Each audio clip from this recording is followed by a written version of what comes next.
Assalamualaikum warahmatullahi wabarakatuh. Kembali lagi bersama Ibu dalam pembelajaran Bahasa Indonesia.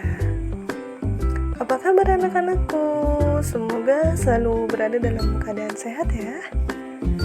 Hari ini kita akan belajar mengenai materi menelaah struktur surat pribadi dan dinas. Struktur surat pribadi. Seperti yang sudah kalian ketahui dan kita pelajari pada pertemuan yang pertama, bahwa surat pribadi adalah jenis surat atau jenis tulisan yang memiliki keperluan pribadi antara satu orang dengan orang lainnya. Biasanya surat ini ditunjukkan untuk orang tua, sahabat, dan juga kerabat. Struktur surat pribadi memiliki beberapa bagian. Bagian yang pertama yaitu alamat dan tanggal surat. Bagian yang kedua, pembuka surat atau salam pembuka. Bagian yang ketiga, pendahuluan. Bagian yang keempat, isi. Bagian yang kelima, penutup surat. Dan bagian yang keenam, nama pengirim dan tanda tangan. Kita akan coba menelaah bagian-bagian dari surat pribadi. Nah, ini contoh surat pribadinya. Untuk bagian yang pertama, yaitu alamat dan tanggal surat. Di sini alamatnya di Bandung pada tanggal 12 November 2015. Bagian yang kedua, yaitu pembuka surat atau salam pembuka. Di sini contoh katanya, salam sayang untuk Bunda. Bagian yang ketiga yaitu pendahuluan. Yaitu kalimatnya Bunda, Edo merindukan Bunda. Bagian yang keempat yaitu isi. Di sini isinya ada 2 paragraf. Kemudian bagian yang kelima penutup surat. Bagian yang keenam salam akhir, dan bagian yang ketujuh nama pengirim dan tanda tangan. Di sini nama pengirimnya adalah Edo. Struktur surat dinas.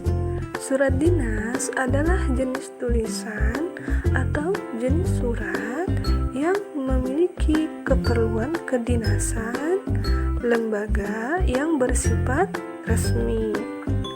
Surat dinas memiliki beberapa bagian. Bagian yang pertama yaitu kop surat. Bagian yang kedua nomor surat. Bagian yang ketiga tanggal surat. Bagian yang keempat lampiran surat. Bagian yang kelima perihal. Bagian yang keenam alamat surat. Bagian yang ketujuh salam pembuka. Bagian ke-8 isi surat. Bagian 9 paragraf. Bagian 10 nama dan tanda tangan pihak yang memperkuat surat. Dan bagian 11 nama dan tanda tangan penulis surat. Mari kita pelajari pengertian dari bagian struktur surat dinas. Yang pertama yaitu kop atau kepala surat. Kop surat berfungsi sebagai identitas dari lembaga, perusahaan, ataupun instansi-instansi yang membuat. Biasanya kop surat berisi logo, nama perusahaan atau lembaga atau instansi, alamat, nomor telepon, dan kontak yang dapat dihubungi. 2. Nomor surat. Nomor surat adalah berfungsi untuk mengetahui, mengkategorikan jenis surat, dan memudahkan bagian arsip melakukan arsip surat, serta memberikan kemudahan untuk mengurutkan nomor surat yang keluar. 3. Lampiran. Lampiran adalah suatu hal yang melengkapi surat yang berupa dokumen pendukung dan merupakan kesatuan dengan surat pengantarnya. 4. Perihal. Perihal berfungsi untuk memberikan petunjuk kepada penerima surat mengenai masalah pokok surat. Perihal biasanya merupakan tujuannya dibuat surat tersebut.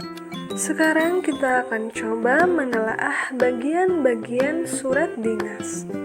Ini contoh suratnya. Bagian yang pertama yaitu kop atau kepala surat. Di di sini judul atau kepala suratnya Panitia Kegiatan Perkemahan Sabtu dan Minggu. Bagian yang kedua nomor surat. Bagian yang ketiga yaitu tanggal surat. Tanggal surat ditulisnya di samping nomor surat ya. Kemudian bagian yang keempat lampiran. Kemudian yang kelima bagian perihal. Di sini perihalnya permohonan izin. Kemudian yang keenam ada alamat surat. Alamat suratnya ditunjukkan kepada wali murid. Kemudian yang ketujuh ada salam pembuka. Kemudian yang kedelapan ada isi surat. Lalu yang kesembilan ada paragraf penutup. Dan yang ke-10 ada nama dan tanda tangan yang memperkuat surat. Di sini nama dan tanda tangannya yaitu Kepala Sekolah SMP Mutiara Ilmu 1 Kobar. Dan yang terakhir bagian 11 nama dan tanda tangan penulis surat. Di sini nama dan tanda tangan penulis suratnya yaitu Pak Hamim Pangestu SPD. Cukup sekian untuk pembelajaran hari ini. Semoga apa yang Ibu sampaikan dapat bermanfaat. Semangat belajar dari rumah. Wassalamualaikum warahmatullahi wabarakatuh.